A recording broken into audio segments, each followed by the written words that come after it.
So this is an introduction to stop motion animation. Now, stop motion animation is a really, really nice technique to get you started. It doesn't take much digital knowledge. It tends to be all done by hand. So it's a really nice animation technique for those of you that like to work by hand or like to work with things that are physical.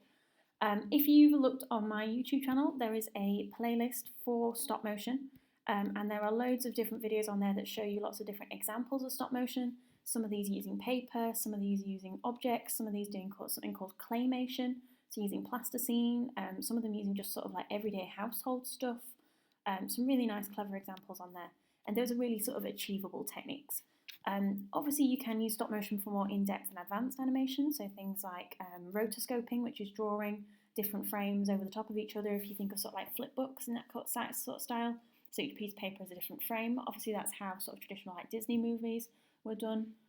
You could use some more in-depth claymation, which obviously things like Aardman animations, so you know the Wallace and Gromit films, are done with using sort of wireframes, figures with plasticine and things like that. But obviously that is very in-depth and very long-winded. Stop motion is quite a long process as a whole. So I would always advise something nice and simple as a starting point, using objects, using paper. And have a look at these here, just because it gives you some inspiration of the kind of things that can be achieved. Now, in order to do a stop motion, you need to start with the camera. So it starts by hand, it stands off screen. So you want to start with the camera, you want to place it, you know, on a tripod or on a desk or on the floor. The idea is that the camera doesn't move, so that's really important. So the camera should always stay in one place. That's why tripods are quite useful. And then you want to think about what is your object, or what is your thing that you're going to film, what is your backdrop, where is it going to be, and then you want to start moving those objects. And obviously you move those pieces, take a photograph, move them again, take a photograph, move them again, take a photograph. And that creates lots of different frames. Now you can see here I've already done this, so I've got some examples, and I've taken my photographs, and you can see I've got quite a few images here. Now I've got about 40 to 50 frames here. Now that really would only give me 1 or 2 seconds of animation, so you can see it's a very long-winded process. If you want a very smooth transition in terms of your animation, so it feels quite realistic and it feels quite smooth, then you want to do sort of 20 to 25 frames a second. So that's 20 to 25 photographs in this case. If you are happy with something that's a little bit more janky and jolty and sort of you can see that it's been animated, then you can maybe take it down to 10 frames a second. But even then, we'd only have 4 to 5 seconds worth of animation here. So you can see that it is a long process, definitely, but it's worthwhile. So I've got my frames here, I've taken them off my camera. Now you can see the camera has numbered them in the order that I took those photographs. So that's done a good job for us, so it's put them in the order. You want to do this in order, so it's nice and easy. You don't really want to be going through and ordering and renaming them, because that'll make the whole thing a lot longer. What you do want to do is just go through and pick out any ones that you don't want. So you want to go through and check that if there's any blurry ones, or ones where you've got your hand in the shot, or whatever, where you've moved something by accident. You want to go through and weed those out at this point. So you need to go through your photographs, make sure everything in there is the ones that you want to be in the animation. You also want to make sure they are in the right order. Obviously, you don't really want to start renaming things, but you can, if need be, if they're not quite in the right order.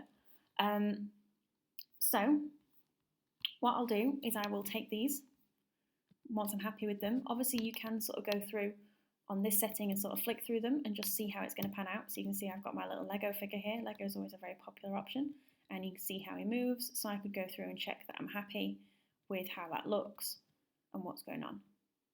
And then you can see his lightsaber is zooming in. Now, you can see I've already started to edit it out, but actually I've wrapped a piece of string around the lightsaber in order to sort of suspend it and get it to drop in. So what I would need to do at a later date is go through and edit that out. So if you're using things like a wireframe, or bits of string, or wire is really good for objects that are going to be in the air. So if it's an object that needs to move and come out, then you need a wireframe for it, or like I've got a piece of string to suspend it. Obviously string wasn't ideal because it moves. So I definitely recommend using wire. Now what you'd have to do is you'd have to find all of those frames where the wire is visible. So I've already done it out of these ones. And then you need to edit them in Photoshop. So I'm going to show you how to do that now. So you can just right click this image, and then you can go to open with and find your Photoshop. So if I go to my Photoshop document, you can see I've got the image here now. Editing this out doesn't have to be long-winded, it doesn't have to take ages, because you're going to see these frames for a fraction of a second. So we're not expecting perfect Photoshop touch-ups. Option 1 is just to eyedrop your background, grab your paintbrush, and draw that out. and you can see that does a very sort of rudimentary draw out. Now obviously I can do the same with the lightsaber colour and Bob's your uncle. If you've not got a perfectly sort of one coloured background, you can use something called the clone stamp tool. So the clone stamp tool is similar to a brush in the fact that it gives you a sort of size of area that you're painting, but you have to figure out what you want it to clone first. So you can see if I just click, it says the area has not been defined. So what I need to do is I need to say I want you to clone everything that's here and then put it here. So you can see we've then got two little icons. So it's sourcing from the little crosshair icon, and then where the circle is where it's placing. So if I then do that, that's not going to work because you can see it's sourcing from over there. So then again, if I do that, I'm going to start to get some green. So what I need to do is then press Alt again on my keyboard, source and click, and then you can see it's going to source from to the other side of where I click. So then it's sourcing that background, and then I can do exactly the same thing, click and source, and then you can see it's giving me the nice green that we want. Now again, we are not looking for perfection here, we're just giving it a go. So that is fine because we're going to see this for a very short period of time. So I'm just going to hit File, Save. Now because I've not really done anything to this, it should just save as a JPEG. It needs to save as a JPEG in the folder where you want it to be, because that's really important. If it doesn't save as a JPEG, then it's not going to load into where we want it to go. So I'm just going to find my folder and make sure I save it as a JPEG.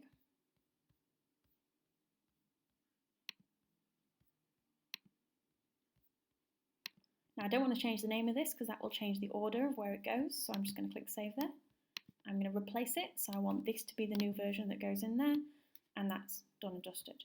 Now we want to set up an After Effects composition using this. So After Effects is a really nice animation software, really easy to use once you get the hang of it, and it just gives us some options to do stop frames, and it's really nice to use. You can do sort of stop motion frame animation in Photoshop, because we've already looked at GIFs and making GIFs in Photoshop, and it's a very simple process. So you could load your photographs in as layers and then show and hide each layer.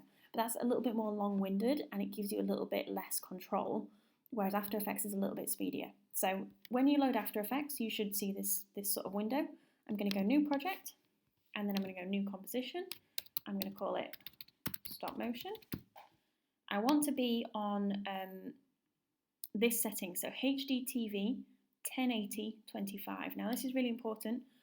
This is just a nice size on your screen. It means it's not going to go blurry, it means it's not going to render as really small, and it just means we get 25 frames per second, which is a nice high quality. Don't need to change anything else on there. Obviously my duration's at 3 minutes. That's probably a little bit optimistic, so I'm actually just going to go 5 seconds. So you can see we've got milliseconds, seconds, minutes, hours. I'm going to leave my background white for now, but hopefully my image will fill that space. You can change the duration if you find you've got a longer animation, but you probably won't. So that is our sort of page there where our stuff will go. Now, if you've not been in After Effects before, this is almost sort of your layers panel. This is where we put all our stuff that we want to go on the layers. So we have almost like a folder here where we put things and then we can put them onto our layers. And this is our timeline, which tells us sort of like what's happening when and at which point in time and how long it's happening for. Here we have some extra options, so effects and presets. We've got things like preview, so this helps you sort of play and then you can see it plays through. If I press spacebar, it does that as well. Other than that, you don't really need to know much of anything. All I'm going to do is I'm going to go to File, Import, Multiple Files. And then I'm going to find where I've saved those to. And then I've got them all in a nice and easy folder. So you want it to be nice and simple. And then I'm going to put multiple sequences here. And I'm going to click Open. So you can see we've got a folder of stuff here, and I've got some footage in theory. So if I drag the folder of stuff onto my layers panel, you'll see it will drop them all in like that, which is not ideal. So instead, I'm going to take one of these footage pieces. Now I want the one with the earliest number to be first. So we've got 637, 637. So we want to start with that one. Now you can see that drops it in as one layer, which is exactly what we want. And you can see it's on for that period of time. And you can see it plays through. So you've got a very small piece of footage there. So I'm then going to drag the next one in. and then I'm going to drag the next one in. And you can see they go on top of each other. So at the moment they're going to all play at the same time. So you can see they're all at the same point. So I just want to check. So that is my first comp. So I want that one first. Now this is a little big for my liking. So I'm just going to zoom out. Yep, so you can see my image is way too big on the screen. So luckily, because we've got this all in one comp here, I can just change the size of that. So I can use my selection tool up here. I've got a hand tool, which basically just means you can sort of like pan around, but we don't need that. I've got text tools, but for now, all we just need is that. And then I'm going to hold shift so that it scales proportionally. And I'm just going to zoom back in and check that that's doing what I want it to. Click my corner again. Scale it in, and that looks like it's just about at the edges, which is where I want it to be. So if I go to fit up to 100%, now that's much better, isn't it? So all I need to do is make sure that these are the same size. Now you can see, because I've got both sort of showing, I can check that they're all the same size, which they're not quite.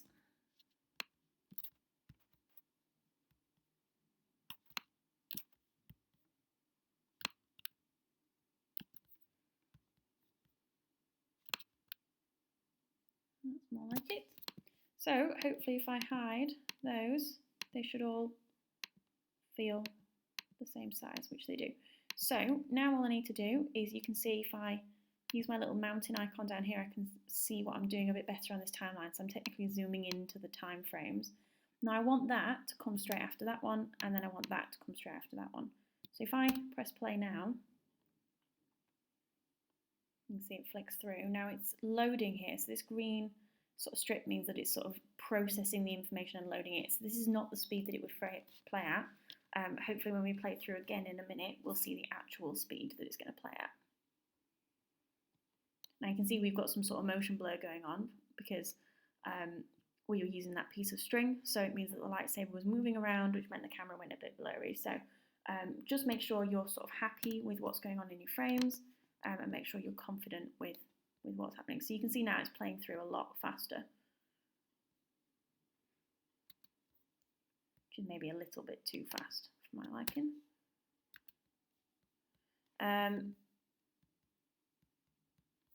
So let's watch that again.